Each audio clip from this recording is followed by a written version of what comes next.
Thank you for calling the ASMR Help Desk. How may I help you today? Today is another installment of our book highlight series. So what I'll be doing is telling you about a handful of books that we wanted to highlight for you this week. Links will be in the description down below, and if you use those links, it will help out the channel. So let's go ahead and get started.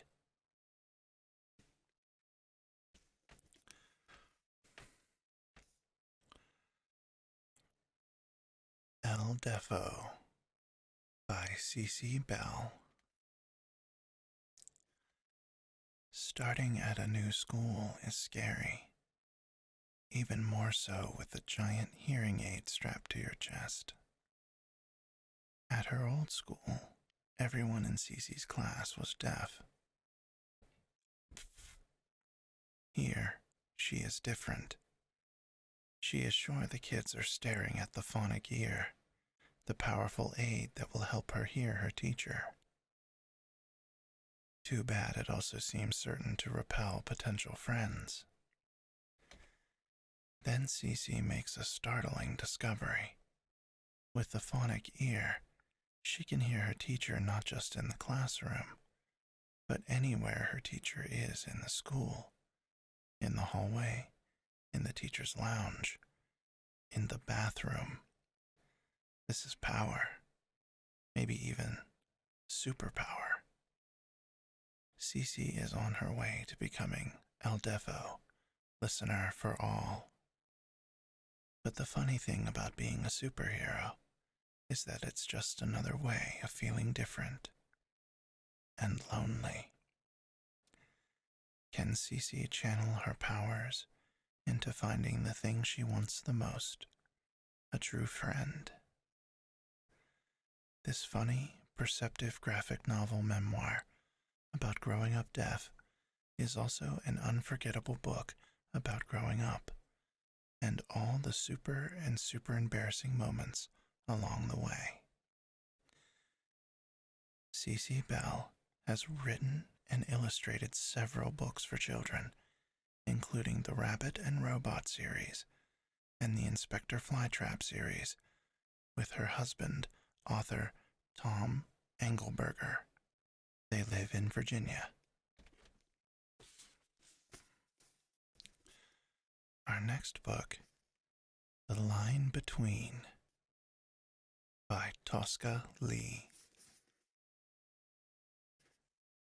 When Winter Roth is cast out of New Earth, a doomsday cult on the American prairie, she emerges into a world nearly ravaged by a mysterious outbreak of rapid, early-onset dementia. As Winter adjusts to life on the outside, she finds herself face to face with the apocalypse she's feared all her life. Until her sister shows up with a case of medical samples, which may be key to understanding the terrifying epidemic. Now, as the nation descends into chaos, Winter, aided by former military man Chase Miller, must find a way to get the samples to a lab in Colorado. Action-packed and thought-provoking, The Line Between is a high-octane story of love and survival in a world on the brink of madness. Tosca Lee is the award-winning New York Times best-selling author of A Single Light, the sequel to The Line Between, and the progeny, Firstborn, Iscariot, The Legend of Sheba, Demon, Hava, and the Book of Mortals series, with New York Times best-selling author Ted Decker.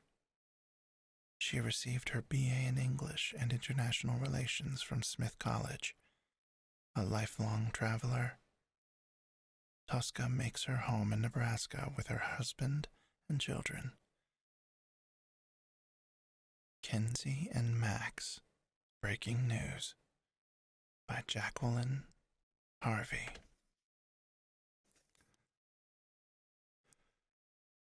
What would you do if you woke up in a strange place? If your whole life changed in an instant and you had no idea what was going on? Twins Kensy and Max Gray's lives are turned upside down when they are whisked off to London and discover their parents are missing. As the situation unfolds, so many things don't add up. Their strange new school, the bizarre grannies on their street, the coded messages they keep finding, and the feeling that, all around them, adults are keeping secrets. Things can never go back to the way they were, but the twins are determined to uncover the truth.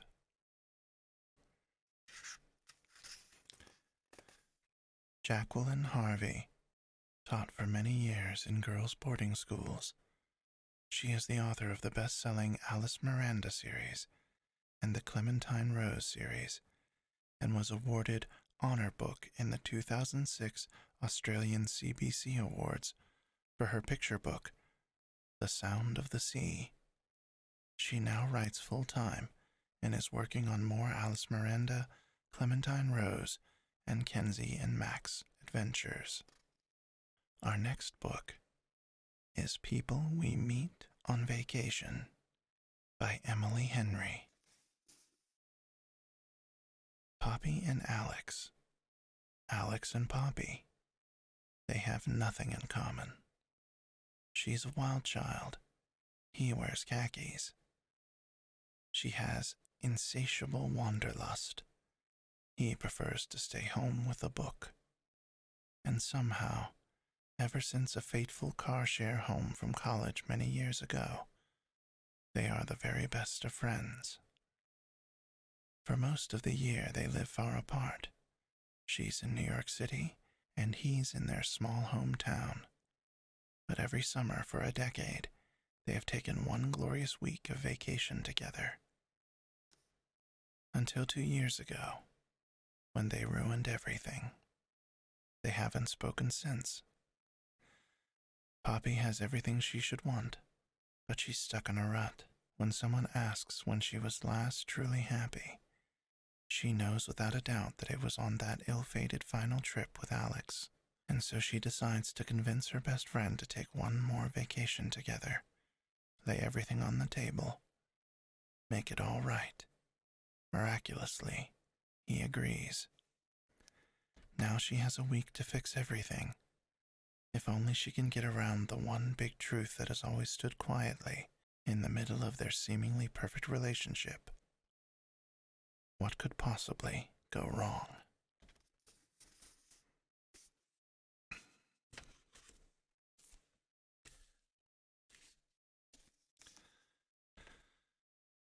Our next book, Tidelands, by Phillipa Gregory.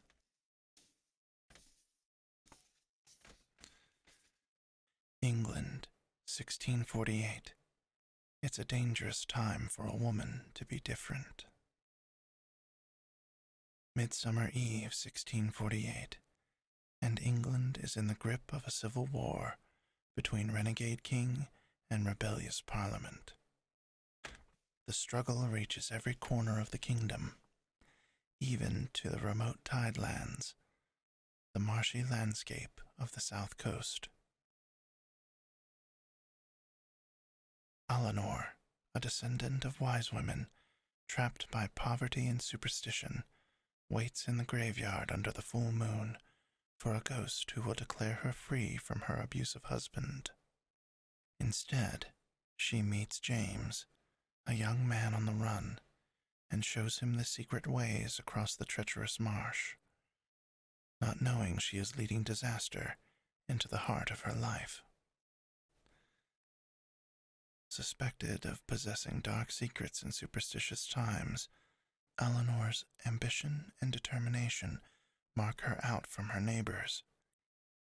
This is the time of witch mania, and Eleanor, a woman now without a husband, skilled with herbs, suddenly enriched, arouses envy in her rivals and fear among the villagers who are ready to take lethal action into their own hands. Phillipa Gregory is the author of many New York Times best-selling novels, including The Other Boleyn Girl, and is a recognized authority on women's history. Many of her works have been adapted for the screen. Her most recent novel is The Last Tutor, now in production for a television series. She graduated from the University of Sussex and received a PhD from the University of Edinburgh, where she is a regent. She holds honorary degrees from Teesside University and the University of Sussex, is a Fellow of the Universities of Sussex and Cardiff, and was awarded the 2016 Harrogate Festival Award for contribution to historical fiction. She is an honorary research fellow at Birkbeck, University of London. Phillipa Gregory founded Gardens for the Gambia, a charity to dig wells in poor rural schools in the Gambia, and has provided nearly 200 wells. Our next selection is The Night Tiger by Yangsze Choo.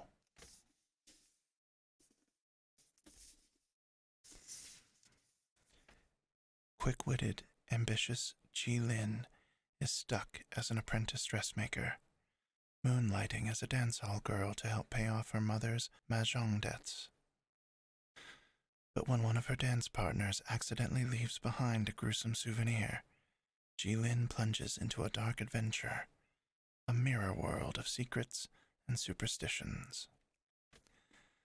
11-year-old Chinese houseboy Ren also has a secret, a promise he must fulfill to his dead master, to find his master's severed finger and bury it with his body.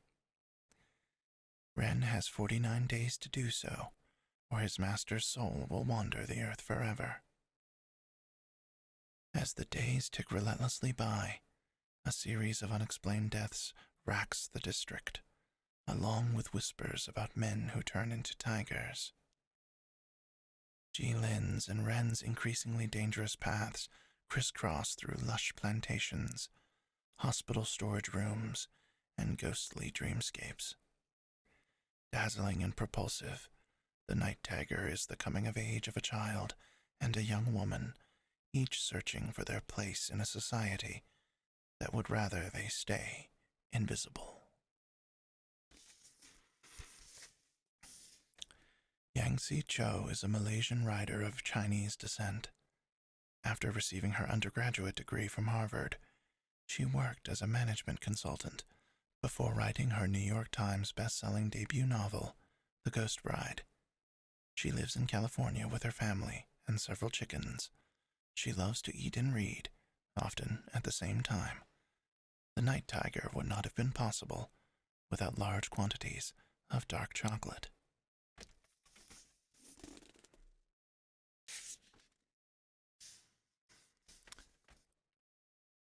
Our next book is The 7 or 8 Deaths of Stella Fortuna by Juliet Grames.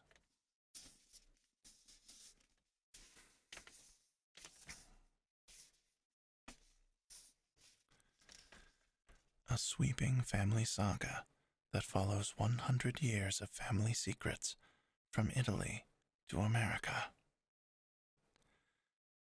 For Stella Fortuna, death has always been a part of life. Stella's childhood is full of strange, life-threatening incidents, moments when ordinary situations like cooking eggplant or feeding the pigs inexplicably take lethal turns. Even Stella's own mother is convinced that her daughter is cursed or haunted. In her rugged Italian village, Stella is considered an oddity. Beautiful and smart, insolent and cold, Stella uses her peculiar toughness to protect her slower, plainer baby sister Tina from life's harshest realities. But she also provokes the ire of her father, Antonio, a man who demands subservience from women and whose greatest gift to his family is his absence. When the Fortunas emigrate to America on the cusp of World War II, Stella and Tina must come of age side by side in a hostile new world, with strict expectations for each of them. Soon Stella learns that her survival is worthless without the one thing her family will deny her at any cost: her independence. In present-day Connecticut, one family member tells this heartrending story, determined to understand the persisting rift between the now elderly Stella and Tina. A richly told debut, The 7 or 8 Deaths of Stella Fortuna, is a tale of family transgressions as ancient and twisted as the olive branch that could heal them.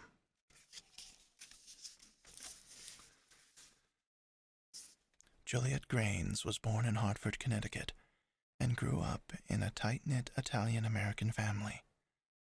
A book editor, she has spent the last decade at Soho Press, where she is associate publisher and curator of the Soho crime imprint. This is her first novel.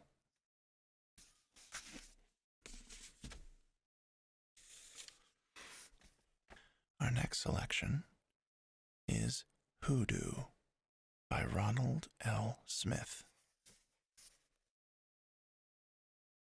12-year-old Hoodoo Hatcher was born into a family with a rich tradition of practicing folk magic, hoodoo, as most people call it. But even though his name is Hoodoo, he can't seem to cast a simple spell. When a mysterious man called the Stranger comes to town, Hoodoo starts dreaming of the dead rising from their graves. Even worse, he soon learns the Stranger is looking for a boy. Not just any boy.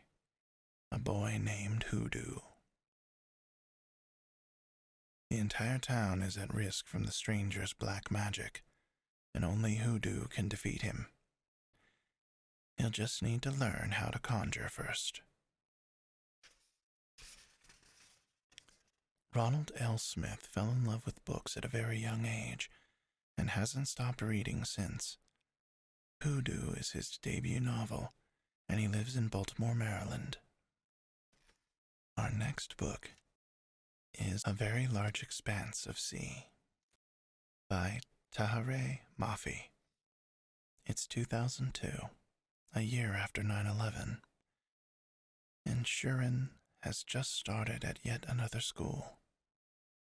It's an extremely turbulent time for the world, but also for someone like Shirin, a 16-year-old Muslim girl who's tired of being stereotyped. Shirin is never surprised by how horrible people can be, but she's tired of the rude stares, the degrading comments, even the physical violence she endures as a result of her race, her religion, and the hijab she wears every day. She decided long ago not to trust anyone anymore, and she doesn't expect, or even try, to fit in anywhere or let anyone close enough to hurt her. Instead, she drowns her frustrations in music and spends her afternoons breakdancing with her brother. But then she meets Ocean James. He's the first person in forever who really seems to want to get to know Shirin. It terrifies her. They seem to come from two irreconcilable worlds, and Shirin has had her guard up for so long that she's not sure she'll ever be able to let it down. Tahereh Mafi, best-selling author of the Shatter Me series, returns with a gorgeous and heart-rending new novel inspired by her own experiences with first love, breakdancing, and the devastating impact of prejudice.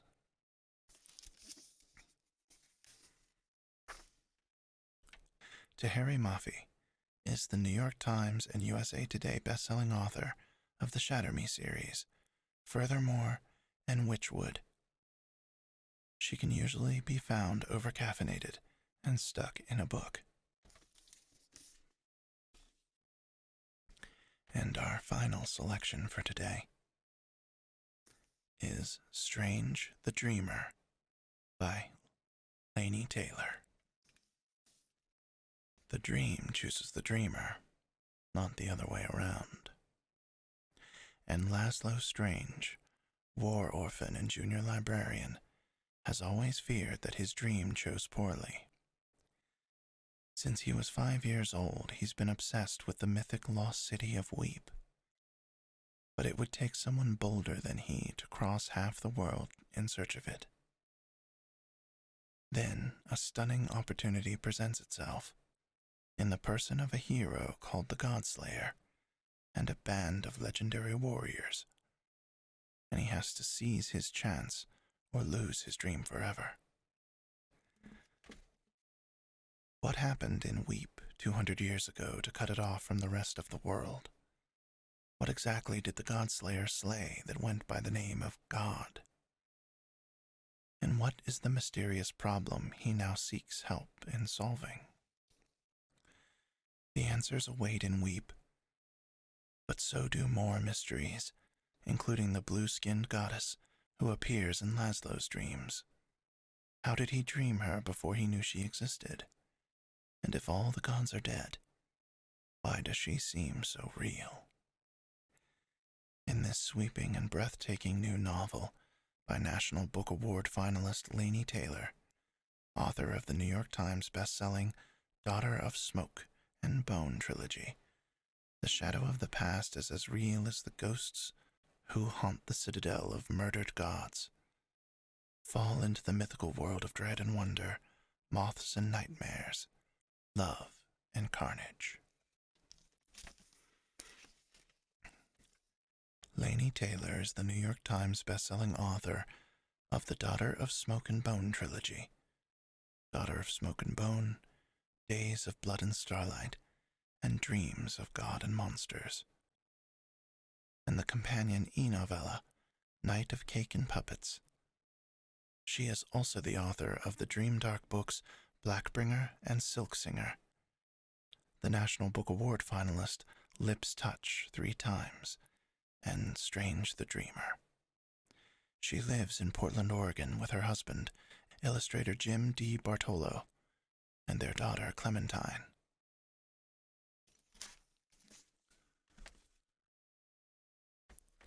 Well, that about wraps up our selections for the day. We hope you enjoyed them and found this relaxing. Again, all of the links will be in the description down below, and they will be affiliate links, so if you click on them and then make a purchase, it will help the channel at no extra cost to you, and we do appreciate that. Thank you so much for calling, and I hope you have a wonderful day. Bye-bye. This show is part of the CIP network, where we inspire creativity one episode at a time.